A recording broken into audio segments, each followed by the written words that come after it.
In 1928, a family sealed off one room in their house and never opened it again. In 2021, I broke the lock. What I found inside hadn't aged a single day.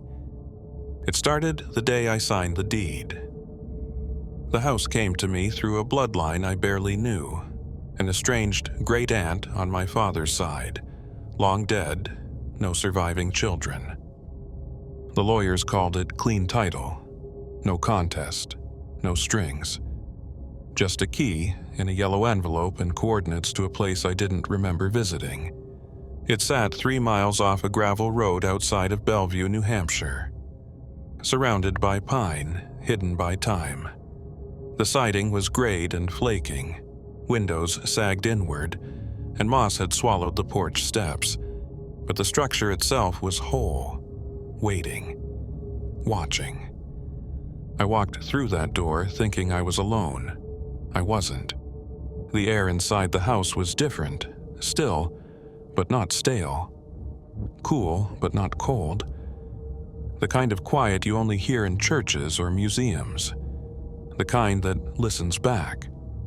I moved room to room. Hardwood creaking beneath my boots, wallpaper curling like it was trying to peel itself away. Every room bore signs of life once lived. An old upright piano in the parlor, books warped on a shelf by the fireplace, photographs whose faces had been scratched out with something sharp.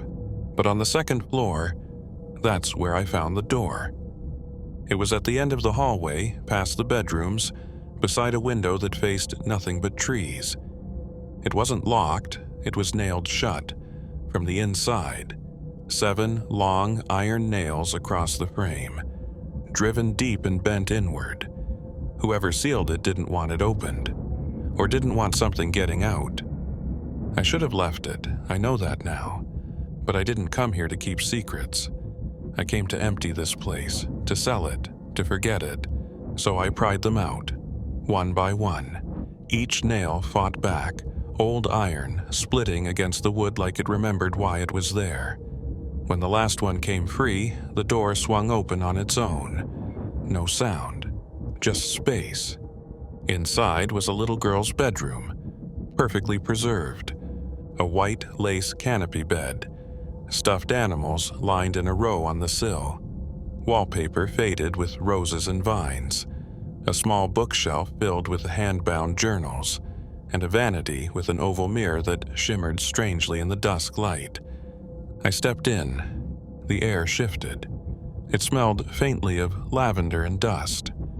The floor didn't creak, not once. On the desk was a photograph, the only one in the house untouched.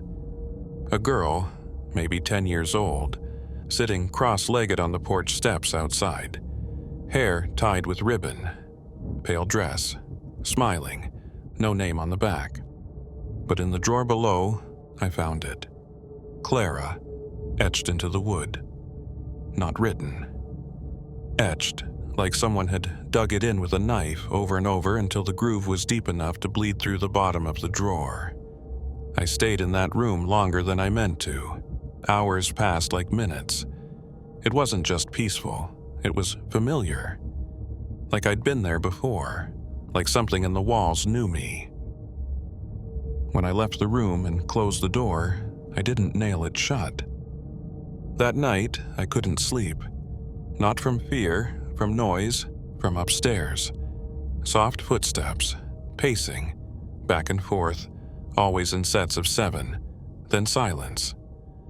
I convinced myself it was the house settling. Until I woke the next morning and found the bedroom door slightly ajar. I know I closed it.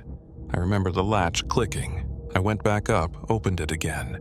Everything looked the same, except the mirror. There was a new fingerprint on the glass. Small, too small to be mine. That's when I checked the journals. Every page inside was blank, all but one. The last page. In tight looping cursive, it read, "Don't forget me, they did. Look what it cost." I turned the page, empty, and the next, and the next. until the back cover, where 7 words were etched into the leather with the same hand that carved the drawer. She lives where the silence is loud. That's when the wind slammed the window shut. I haven't left the house since. The second morning, I walked straight to the girl's room. I didn't know what I expected. Dust to reclaim it, maybe, or for the illusion to break in daylight. But it was still exactly as I left it. Except for the mirror, it looked brighter, cleaner, like it had been wiped down. The glass shimmered unnaturally, like it wasn't reflecting light but pulling it inward. My own reflection blinked a fraction too late, moved just a bit too slow. I leaned closer, trying to catch the delay again, and saw it, barely visible unless the sun hit just right, a second handprint, faint and smeared. Smaller than the one from yesterday. Fingers spread, pressed from the inside. I wiped the mirror with my sleeve, but the print didn't smudge. It stared back. I turned away. Behind me, the bookshelf stood slightly open. There was no reason for that bookshelf to move. It had been flush with the wall the day before, and it was heavy, an old cherrywood piece that hadn't budged in decades. But now it tilted just enough to show a seam along the backboard. Curiosity, stupid, numbing curiosity, overpowered hesitation. I pressed my hand along the seam and heard a soft click. The back panel opened, revealing a narrow crawl space. Inside, it was pitch black. I grabbed my phone flashlight and leaned in. The space was no wider than my shoulders, lined with slats of wood and faded drawings nailed to the inside. Crayon lines, flowers, birds. One page showed a house with black windows and no door. At the end of the crawl space was something wrapped in old silk. I reached in, fingers trembling. My hand closed around a book, leather-bound, cracked at the spine.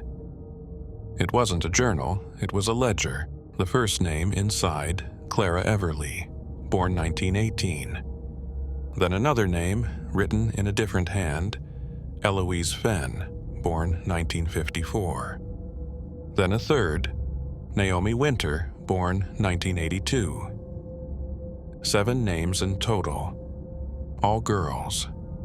All between 8 and 10 years old. No death dates. No explanations. Just vanished. I flipped through the pages. Each girl's name was followed by notes, sometimes drawings, sometimes single sentences. She still hums at the mirror. Never say her name after dusk. The last one gave her a name. That's how she stays. And beneath the final entry, in red ink, the new one watches from the glass. I slammed the ledger shut and stumbled back. The room suddenly felt too small, the walls too close. Outside the crawl space, the mirror gleamed.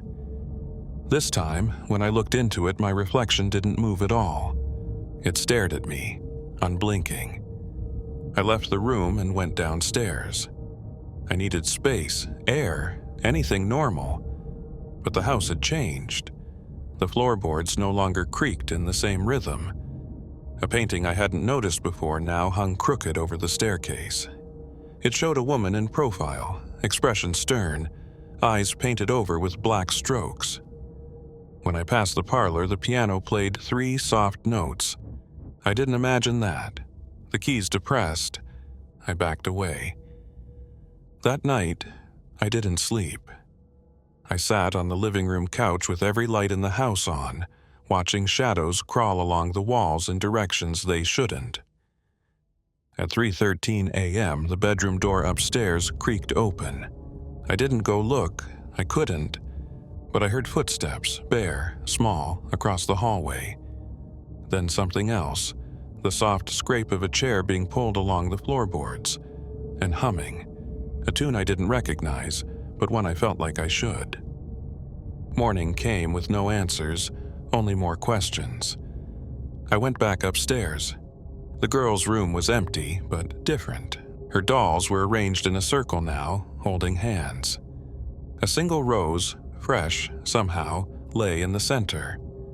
And carved into the mirror's frame was a new phrase, "Only those who forget can leave." I took a photo. It didn't show up in the picture. Just the frame, the glass blank. No reflection at all. I tested every other mirror in the house, same result. My face was gone.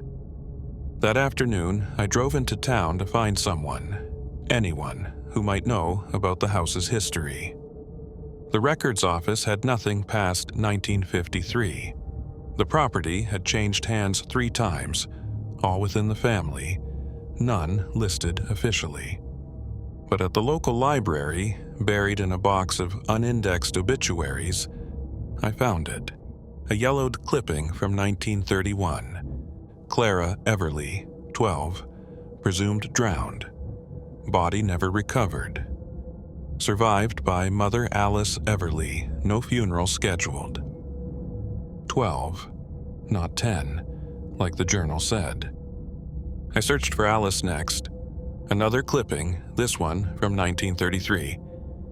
Alice Everly committed to Bellevue Asylum, following persistent claims of seeing her daughter in the mirrors of her home.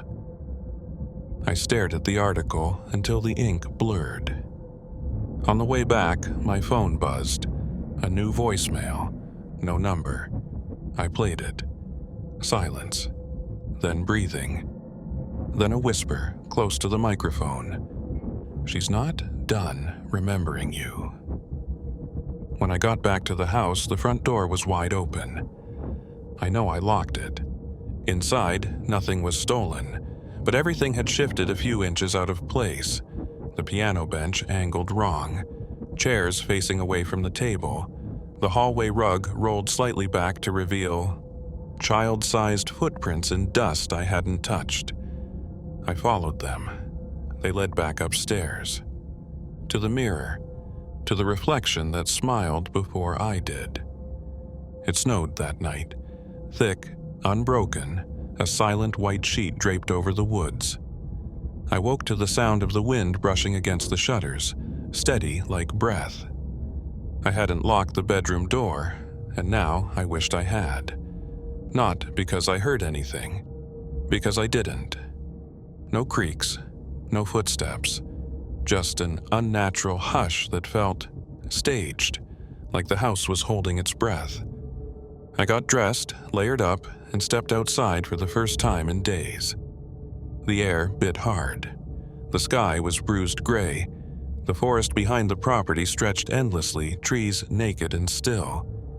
I needed to move, to do something, so I walked the perimeter of the backyard.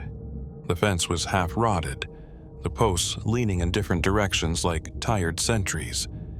Then I saw them. 7 small wooden crosses, barely knee-high, half buried in the snow. They weren't arranged like a cemetery, more like a row, each one handmade, carved with crude initials. I brushed snow from the first, EF, then the next, CE, and so on. Each pair of letters matched the names from the ledger. Clara, Eloise, Naomi, 7 names, 7 crosses, but there were no dates, no explanations, just time-worn wood and silence. I stood there, heart pounding, unsure whether I was trespassing on a grave or a warning. Behind me, something shifted in the trees. Not an animal. Something watching. I turned, nothing. Just the woods, blanketed and still. But I didn't shake the feeling the whole walk back to the house. That night, I locked every door and window, turned on every light. I even unplugged the mirror in Clara's room. I didn't want its shimmer catching my eye. I moved her chair into the hallway, closed the door, tried to forget. I didn't dream, but I did hear. Laughter. Children giggling. At first faint, like distant memories. Then louder, right outside my window. Playful, overlapping voices like they were celebrating. Then came the scratching. Light, deliberate, back and forth at the glass. Too high for animals, too rhythmic for wind. I froze. The laughter stopped all at once. I stood, heart hammering, and edged toward the window, pulling the curtain back just enough to see through. They were standing in the snow. 7 of them. Small figures, barefoot, thin, indistinct, not moving, not breathing steam, just staring up at the window with heads tilted slightly. Wrong, I blinked. They didn't. One raised an arm and pointed, not at me, but behind me. I spun. The hallway light was off, but the chair I had moved from Clara's room was now back inside it, the door wide open, and the mirror glowing. I wanted to run. I didn't. I should have. Instead, I stepped into the room. The mirror's surface shimmered like water, silver and alive. My reflection stood in the same place, matching my every move, until it didn't. It smiled before I did. Behind the reflection, I saw movement. Not mine. A second figure, small, pale, wearing a white nightdress, standing just behind my shoulder. Her eyes were closed, lips moving, whispering. I turned. In real life, no one there. But the reflection still showed her mouth moving, faster, urgent. I stepped closer to the mirror and tried to read her lips. One word repeated over and over. Under. Suddenly, the reflection flickered. The girl was gone. Only me, pale and shaking, staring back. I staggered out of the room and shut the door. I didn't sleep. Instead, I pulled out the floor plans from the deed packet and scanned every line. And there it was, a detail I'd missed. An unmarked space beneath the stairs. No door, no access, just a dark square where something used to be. At dawn, I pulled up the hallway rug and found it. A seam in the floorboards, a rectangular hatch nailed down just like Clara's door had been. I pried it open. Dust billowed like smoke. The air was colder down there, thick with something that didn't move. I climbed down. The crawl space was tight, just high enough to hunch.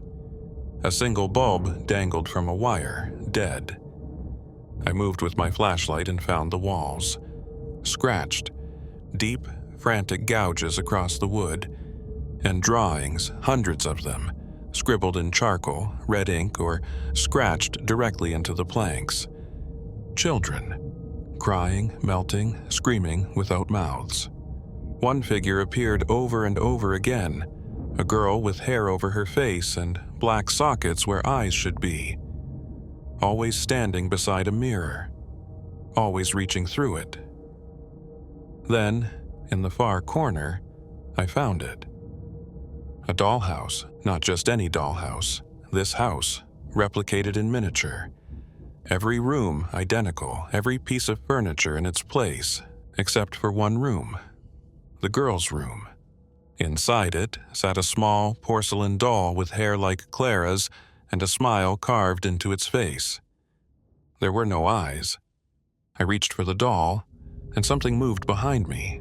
I turned fast, flashlight slicing the dark. Just shadows. But a new drawing had appeared on the wall. It hadn't been there before. It was me, standing in the crawl space, holding the doll, and behind me in the picture, Clara. I dropped the doll and scrambled back up, sealing the hatch. I stared at the mirror later that night, hands shaking, breath visible in the air. My reflection didn't blink. And behind me, in the glass, 7 faint figures stood in the snow, waiting. The snow had stopped, but the forest hadn't thawed.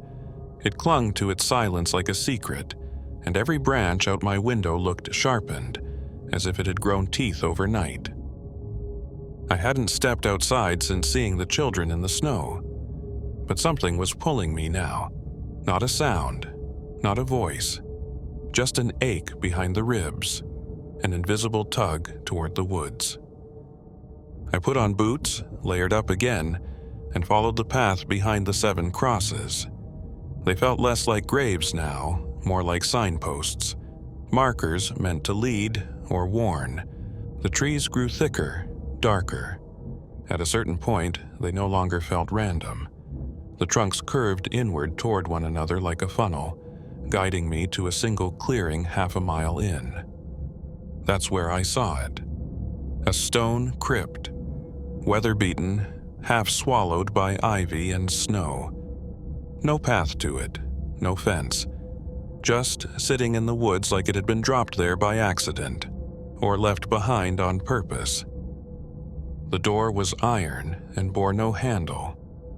Just a rusted ring and a symbol carved deep into the stone above it. 2 concentric circles with 7 lines radiating out like a sun. The same symbol I'd seen carved into the mirror's base. I pulled the door. It groaned open. Inside, the air was different, heavier. It didn't move, didn't breathe. The walls were stone, the floor damp and cold, and in the center stood a raised platform. Upon it, a plaque. 7 names, all matching the ledger, all children. Beneath the names was a single date, December 21st, 1887. The winter solstice. I ran my gloved fingers over the engravings. The grooves were deep, deliberate. Whoever had etched them didn't want them forgotten. Behind the platform, wedged into a crack in the wall, I saw something glinting. A pocket watch. I reached for it. The metal was shockingly warm to the touch, even in that frigid air. I turned it over in my palm. The back was engraved with 3 initials, SWL, and beneath them, some secrets must remain buried. I opened the face. The watch wasn't ticking. Its hands pointed to 3:13. The same time the door creaks open every night. My heart stuttered. I pocketed the watch and turned to leave, but I stopped at the door. Something wasn't right. The temperature had dropped. I could see my breath now, thick and curling like smoke in the crypt's darkness. And it wasn't rising, it was moving downward, pulled toward the center of the room, toward the floor beneath the plaque. A low sound began to hum, so soft it was almost beneath hearing. Not mechanical, vocal. It was a child, humming the same melody I'd heard outside my window. I stepped back toward the platform. Something had shifted around its base, snow melting where it should have been frozen, exposing a seam. There was a hatch beneath the slab. I knelt and gripped the edge. It opened easily. Too easily. Inside was not a coffin. It was a pit. No ladder, no steps. Just a smooth shaft descending into darkness. The walls were stone, moist and pulsing slightly, like they were breathing. The humming grew louder. I lowered the flashlight. At the bottom was a face. Not a skull, not bone. A face, eyes wide, skin waxen, lips cracked open in mid-song, floating just beneath the surface of what looked like black water. Then she blinked. Not dead, not human. I dropped the hatch and fell backward, scrambling to my feet. The temperature around me crashed. Frost bloomed across the walls in spiraling patterns. My breath came fast, crystallizing in front of me, and from behind the hatch a voice whispered, "You saw her." I ran. Branches tore at my jacket. Snow soaked through my boots. My legs burned, lungs on fire, but I didn't stop until the house came back into view, looming between the trees. When I slammed the front door behind me, something upstairs slammed too. I didn't go look. Instead, I pulled out the pocket watch and opened it again. Still 3:13. But now the second hand had started ticking, slowly, backwards. I placed it on the table, backed away, and reached for the family ledger. Flipping through the pages, I noticed something new. a torn fragment of paper stuffed between the entries for Naomi Winter and the next name. It wasn't written in ink, it was burned into the page. Jagged, uneven letters. Don't follow the song. The fireplace behind me crackled suddenly. I turned. On the mantel, a doll sat, one I hadn't seen before. Porcelain, pale, dressed in white, eyes open, smiling. I hadn't brought it in from the crawl space. I hadn't touched it, but here it was. And when I stepped closer, I saw what it held in its lap. Another note, in tiny, perfect handwriting. Now you know where she waits.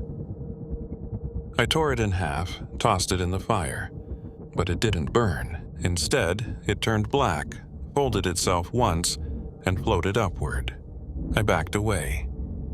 That night, I didn't sleep, not out of fear, out of certainty. I knew something was under this house now. Not a ghost, not a memory, a presence, old, patient. And now that I had seen her, she knew my name. The next morning, I made a decision I told myself I wouldn't. I went into the attic. It had been silent since the night of the humming. No more creaking above my bed, no soft pacing. But that made it worse, because it meant whatever was up there wasn't hiding anymore. It was waiting. The door groaned open at the lightest push.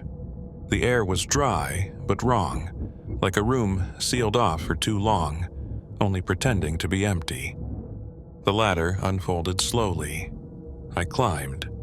The attic stretched far longer than the house should allow.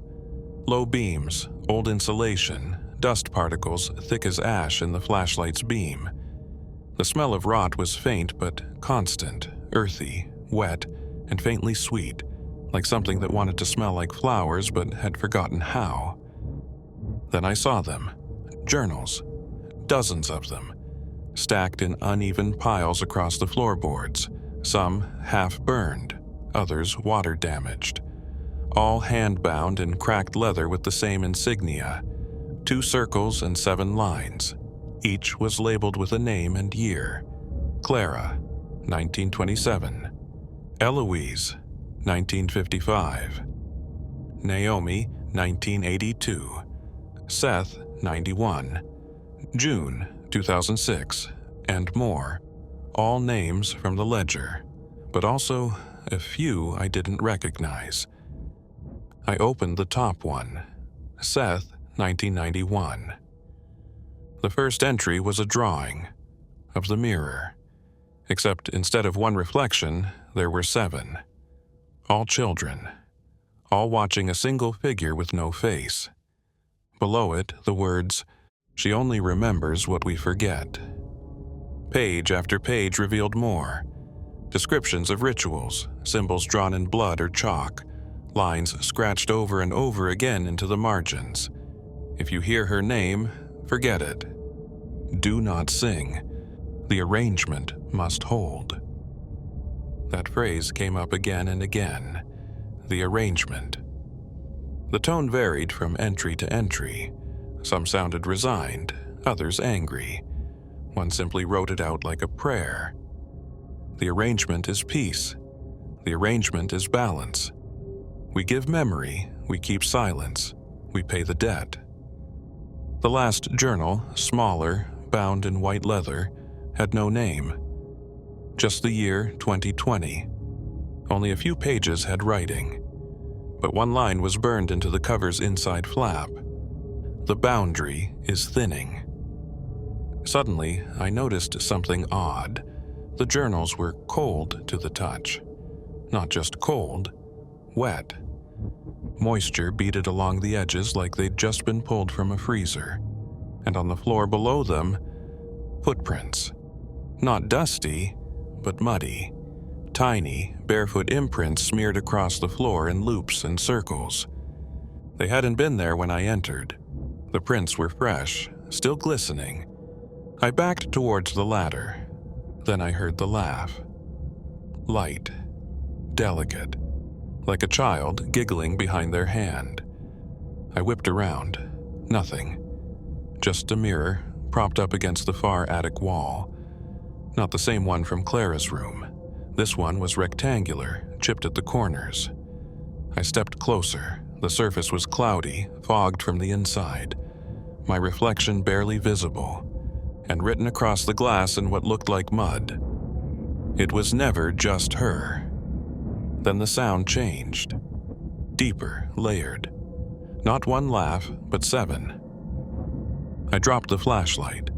By the time I picked it up, the mirror was blank again. I left the attic, but something followed me down. Every room in the house felt heavier now, charged like a storm was trapped in the walls. I grabbed the family ledger again and flipped back to the final pages. There, in red ink, a new entry had appeared since I'd last looked. The arrangement is unraveling. It was dated today. The pen I'd used yesterday was still on the table. No one else had touched it. I sat down, trying to make sense of it all. The arrangement, the journals, the crypt, the girl in the pit. And suddenly, it clicked. This wasn't just a haunting. It wasn't one ghost, or even 7. This house, this property, was part of something older. Structured, maintained, a pact. Boundaries had been drawn, and someone for generations had been keeping them. Clara wasn't the beginning. She was just the last face before the arrangement broke. That night, I set up cameras in every room. I wanted proof. I wanted to know. At 3:13 a.m., every camera died at once. No power outage, no surge, just black. Then the music began. The piano in the parlor played by itself. 3 notes, slow and deliberate, then 4, then 7. I crept to the hallway, heart pounding, and turned the corner toward the parlor. All 7 children were standing in a semicircle around the piano, backs turned to me, hands clasped. Silent. Except one. Clara.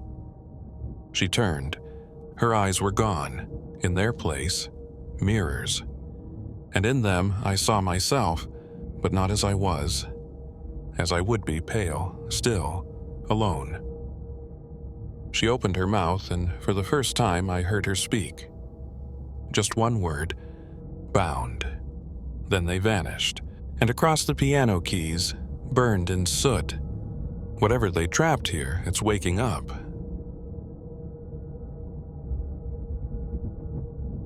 I left the house the next morning. Not because I felt safe outside, but because I needed answers from someone who hadn't written them in blood. Bellevue was just 20 minutes down the hill, a frostbitten main street with 2 open stores, a barbershop that doubled as a post office, and a town hall that looked abandoned even when it was open. I started there. The clerk was polite until I asked about the house on Haven Ridge Road. Then his eyes narrowed. "You're the one who moved in?" I nodded. He didn't answer right away, just turned slowly in his chair and scribbled something on a notepad. When he handed it to me, it was a name. Miriam Ash, town historian. He underlined it once. "Don't talk to anyone else." She lived a few blocks away, above a print shop. The bell over her door was rusted into silence. I found her organizing yellowed maps of Bellevue's founding. "Let me guess," she said without turning around. "The Langford house?" I froze. "How did you—" Because no one asks for me unless they've seen something they shouldn't. She finally looked up, eyes like sharpened glass. I told her everything, or at least everything that didn't make me sound insane. When I finished, she stood in silence, then walked to a locked drawer. From it, she pulled a rolled parchment, brittle and stained. "This town shouldn't exist," she said. "It wasn't founded. It was built around a breach." She laid the parchment out. It was a map, not of the town, not of the land, of the arrangement. Concentric rings, 7 nodes, boundaries marked not with fences, but with names. Each family line had a place, a duty, a price. The Langfords were the first, Miriam said.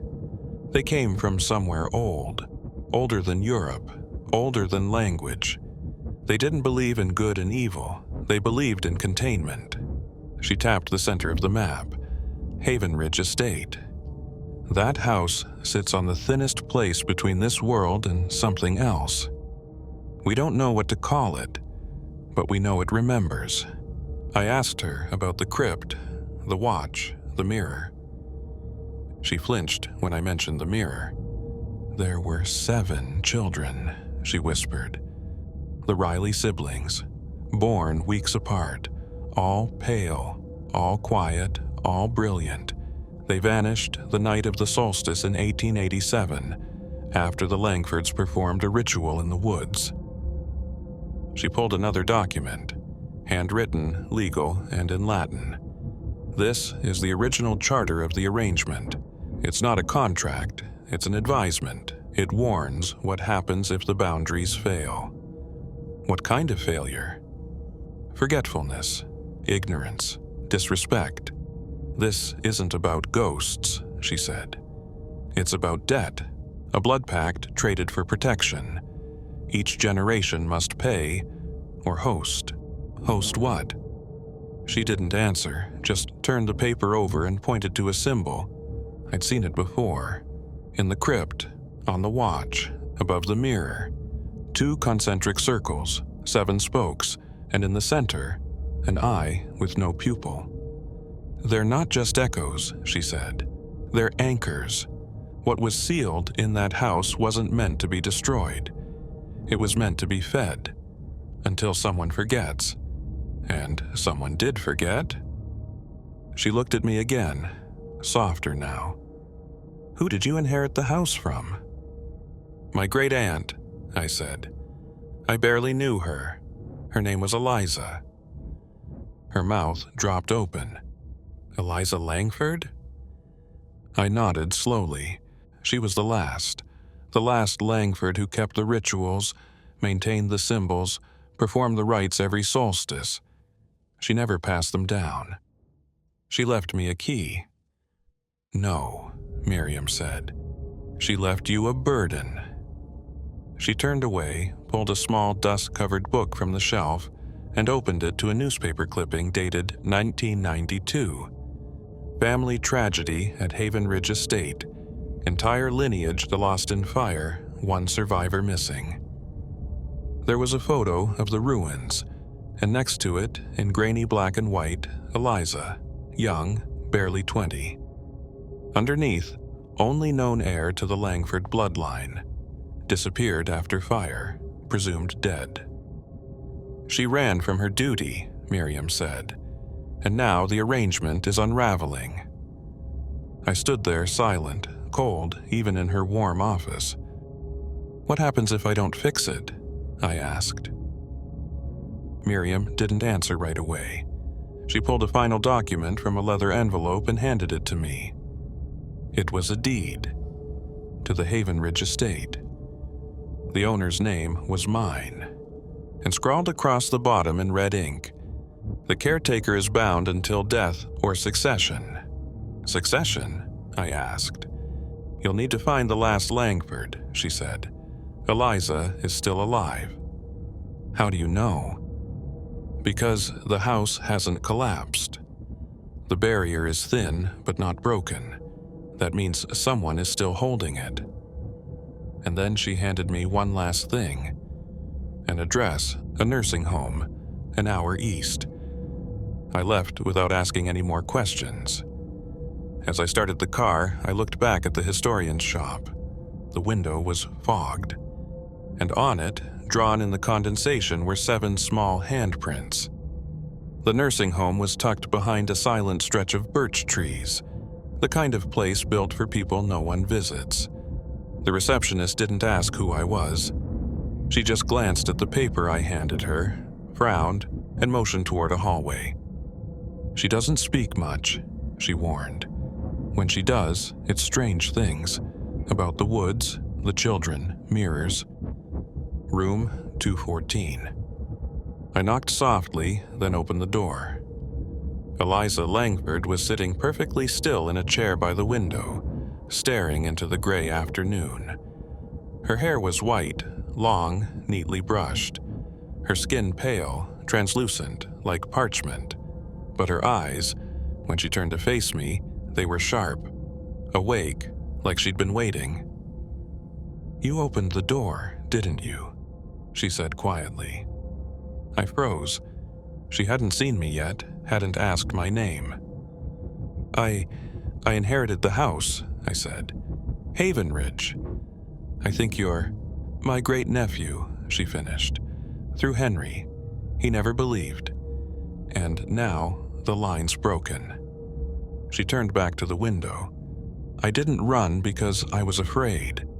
I ran because I was tired of pretending. That house has no foundation. It's built on a wound, and the arrangement was just a bandage." I moved closer. What was the arrangement really? She sighed. It was a lie, a trade. The Langfords discovered it first, not the thing, the crack, the space where the world frays thin, and they tried to seal it. With blood, with memory, with ritual. But it was never enough. She looked at me now. "They came through anyway, but they didn't come all at once. Just one at first, then more, always as children." "The Riley siblings?" I asked. Her expression darkened. "They wear the children's faces, but they're not children. They remember how to be children. That's worse." She closed her eyes and reached into a drawer beside her bed, pulled out a rusted iron key. "This opens the deposit box at Bellevue Trust Bank. I hid the last ritual instructions there, along with the original binding objects. The arrangement's been weakened, but if you perform it on the solstice, it might hold. And if it doesn't, then they won't wait anymore." Her hands trembled slightly as she held the key out to me. "There's one thing you have to understand before you go," she said. "Every caretaker makes the same mistake. They try to banish them, fight them, but they're not invaders. They're reminders.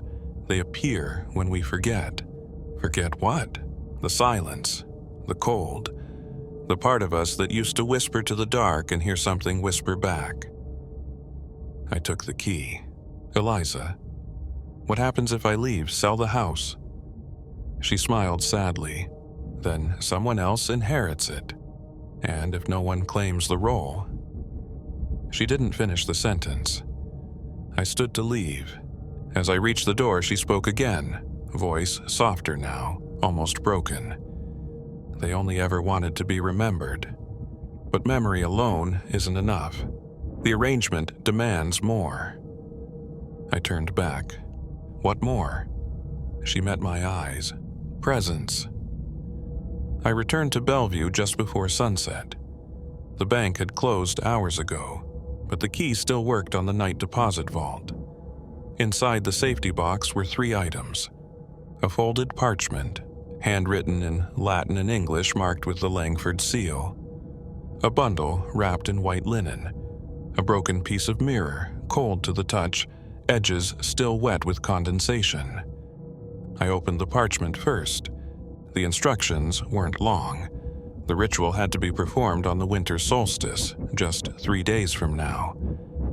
It required 7 silver crosses buried at the property's edge. It required the caretaker's blood, fresh, freely given, not taken.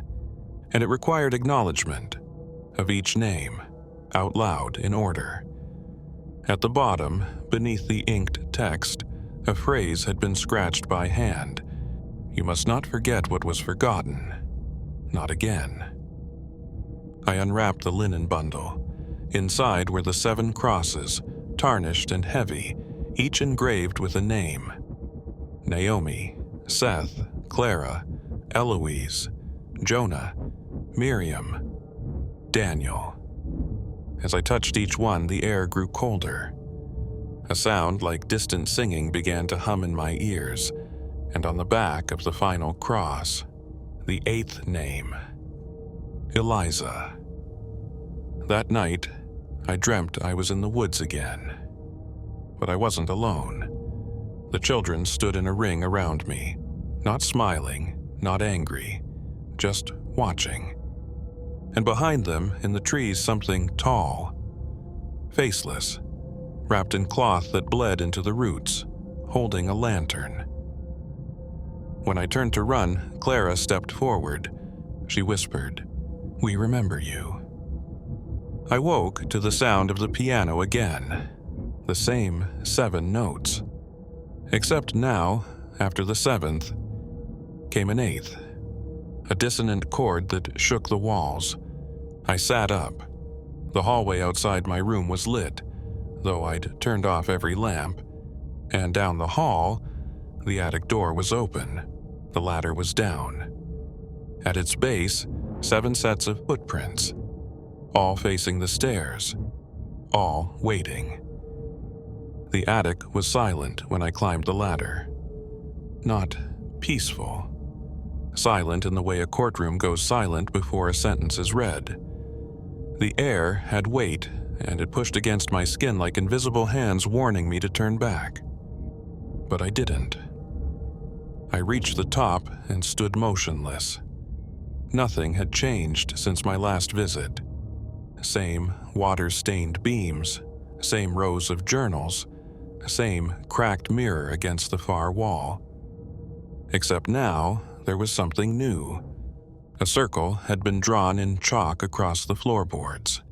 Inside it, 7 candles, burned low, barely flickering, and in the center, the mirror shard from the safety box.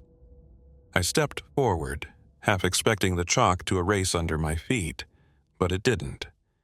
As I crossed into the circle, the air shifted.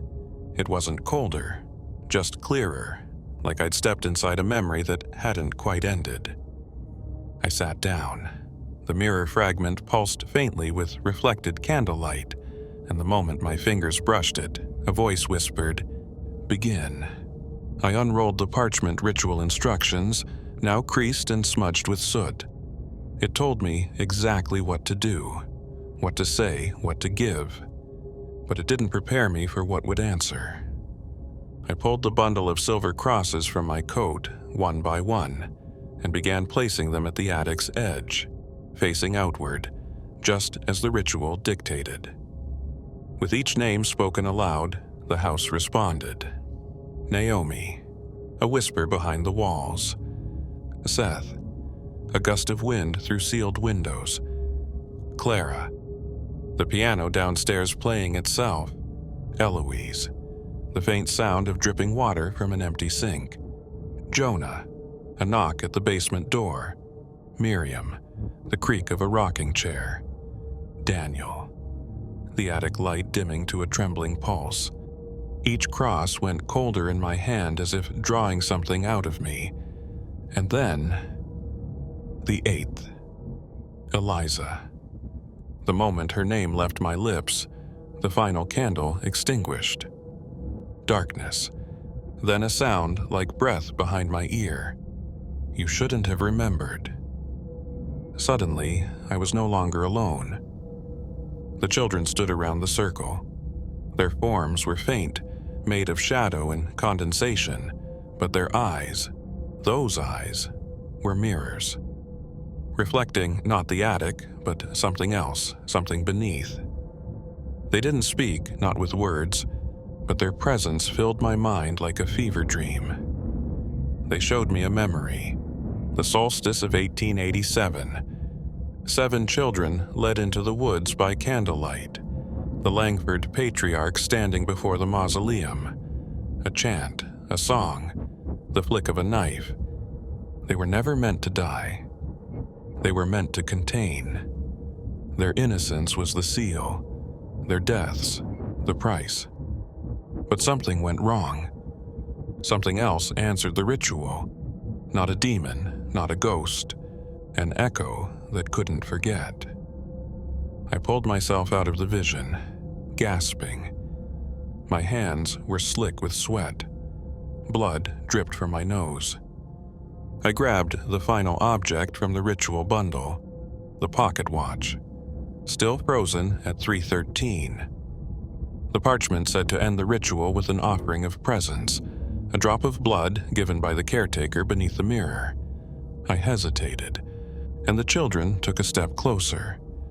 Their reflections now showed me, standing among them, eyes hollowed out, mouth open in a scream I hadn't yet released. I bit the inside of my cheek hard enough to bleed and let the drop fall onto the shard. It hissed. The mirror vibrated violently. And then it cracked, not shattered, split. Inside the fracture, I didn't see my face anymore. I saw hers, the girl from the crypt, but she wasn't in the crypt anymore. She was here, behind me. I turned, and there she was. Clara. Not shadow, not mist. Solid, cold, eyes wide and full of tears. But it wasn't her. I could feel it. Something wearing her like a dress, a presence so old and so hungry it had forgotten its own name. She held out her hand, palm up. In it, the 8th cross, not Eliza's, mine. The final step wasn't sealing them in. It was joining them, completing the circle not with names of the past, but with a name of the present.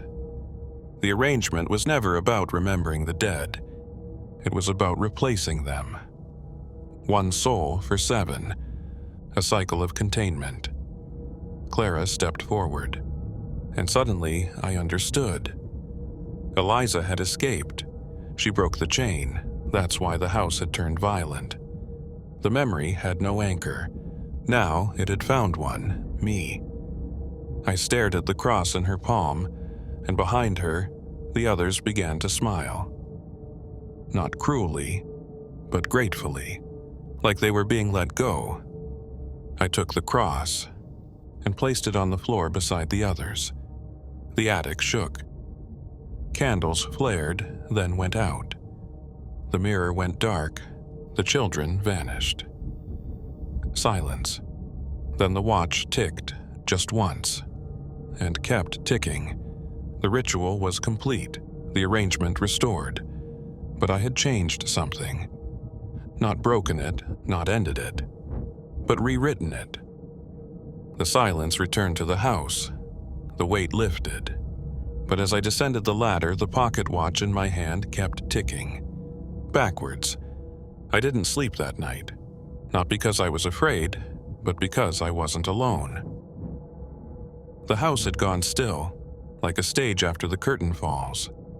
The wind no longer scraped at the window panes. The floorboards didn't groan. Even the piano was silent. But the silence wasn't comfort. It was containment.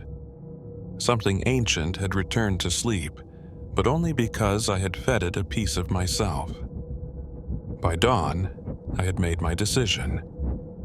I would perform the ritual again, completely, properly, not as a desperate heir scavenging for pieces, but as a caretaker. The arrangement demanded presence, blood, and memory, and I now had all three. The winter solstice was just hours away. Snow had begun to fall, thick, soundless, almost theatrical, like the world was preparing to hold its breath. I gathered the materials, the 7 silver crosses, the parchment instructions, the mirror shard, the pocket watch, a hunting knife I found in the cellar, still sharp and stained, salt, candles, a spool of black thread from the attic that I didn't remember ever seeing before. I stepped outside. The woods had transformed. What had once been a suffocating thicket now stood in solemn rows, almost ceremonial, dusted with white. I followed the path to the mausoleum. Except this time, I wasn't going there to look for secrets. I was going to seal them. The crypt door creaked open without resistance. The air was colder than outside, still, frozen, ancient. Inside, I laid the 7 crosses in a circle on the floor, matching the placement from the attic ritual. Then I placed the mirror shard in the center, facing upward. The final item was my blood. But this time, I didn't just give a drop. I drew the knife across my palm and let it drip onto each cross, naming them aloud: Naomi, Seth, Clara, Eloise, Jonah, Miriam, Daniel. Then, to the mirror, Eliza. And finally, I whispered my own name. The mirror didn't crack this time. It opened. Not physically, no sudden rupture or light, but something intangible. Like a doorway within perception. The shadows lengthened, the air shimmered, and the children returned. 7 of them standing beyond the edge of the circle, each pale, each silent, except Clara. She stepped forward, but this time she was not alone. The figure from the woods, tall, faceless, cloaked in smoke and thread, stood behind her. It didn't move, didn't threaten, it watched. Clara held out her hand, not with the cross, but with a piece of the thread. Black, coarse, vibrating. I took it. As I did, the ritual instructions came alive in my memory, lines I had never read suddenly embedded in my thoughts. Tie the circle, complete the weave, stitch memory to silence, sew the caretaker into time. I walked the perimeter, binding each cross with the thread, linking them in a perfect ring. And then, I stepped inside it. The moment I did, the forest changed. Gone was the snow. Gone were the trees. I stood in a place outside place, gray, endless, echoing with laughter and screams, lullabies and sobs, all from unseen mouths. This was the void between. This was what the arrangement had always been protecting the world from. And now, it demanded its due. The children surrounded me, not hostile, just waiting. For acknowledgement, for presence, for witness. Clara stepped forward again. This time she whispered a song. I didn't understand the language, but the melody cut through me like winter wind. It was ancient, terrible, kind. I understood what she was asking. To finish the ritual, I had to sing it back, but singing it would mean remembering everything. All the deaths, all the bargains, all the caretakers who had come before and sacrificed pieces of their souls to hold the line. I sang. The moment the final note left my lips, the children bowed their heads. One by one they faded. Clara was the last to go. She smiled, not with peace, but with understanding. Then she said, "When you forget, we return." And she was gone. I was back in the crypt. The snow returned. The mirror darkened. The blood had dried. But I was not the same. My hand no longer bled. The cut was gone. In its place, a thin black line of thread, now stitched permanently into my skin. When I stepped outside, the snow stopped falling. Not melted, stopped. Suspended in the air like time was being held. Then it resumed, gently, naturally. The world was whole again. But the price had been paid. And now I understood it in full. I wasn't just a caretaker. I was the thread, the binding, the memory that kept forgetting at bay. The arrangement would hold until I died, and then someone else would have to sing.